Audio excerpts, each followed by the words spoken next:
Welcome back to Breakfast Television. Thanks so much for joining us on your Monday. Lauren Wiebe from It's Love, Winnipeg's premier bridal magazine, joins us this morning. Thanks for being here. Thank you for having me. We're talking wedding photography because this is something, it's a big day, you invest a lot into it and then eventually hope that it continues into a happy marriage. But you do want to have those photos of the way it all started out. Exactly, and this is a very busy booking time right now. A lot of couples just got engaged. The first things they tend to book are their venue to nail down the date and your photographer. Okay, and it is important to go with a professional photographer. And we're going to talk a little bit about that later on and why you want to do that rather than trying to trim your budget there. But there's also some great things that we want to think about when it comes to locations. There are your kind of go-to locations here in Winnipeg that people love to do their photography. Yeah, so some of the popular ones that you've probably seen, friends of yours have used. For example, this lovely shot right here is at the Bishop's Mansion. Other, kind of hot places are the new Manitoba Hydro building on Portage Avenue. Assiniboine Park, there's all those different spots in there, little niches. For example, the English Gardens, a lot of couples will go there. There's lots of different places in the Exchange. The Hamilton building is a beautiful building that has that big curved staircase you've probably seen in photos.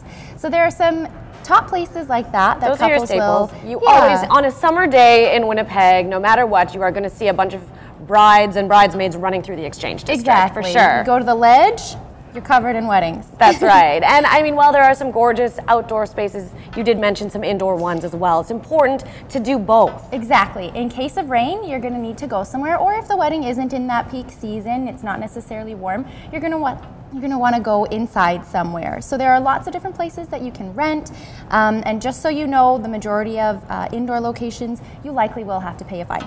Okay, that's good to know. You can't just go there and say, it's my special day, I want to take my wedding photos here. Okay, so you do have to plan ahead in that sense. And also, while there are those traditional places here in the city, there's also that option of doing something that's maybe a little bit more you and something that has a special meaning to you and your fiancé. Right, we'll see a lot of couples maybe revisiting the spot where he proposed for that, extra special touch when you're looking through your photos with your kids 25 years later. You can say, this is actually where he proposed to me.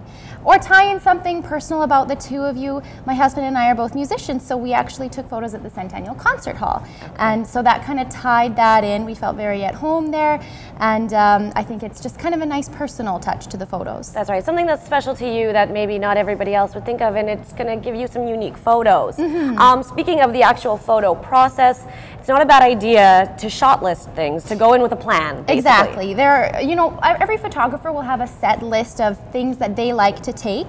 But if there's anything specific you want, like make sure I get a photo of me with this bridesmaid at this spot, make sure you ask your photographer that.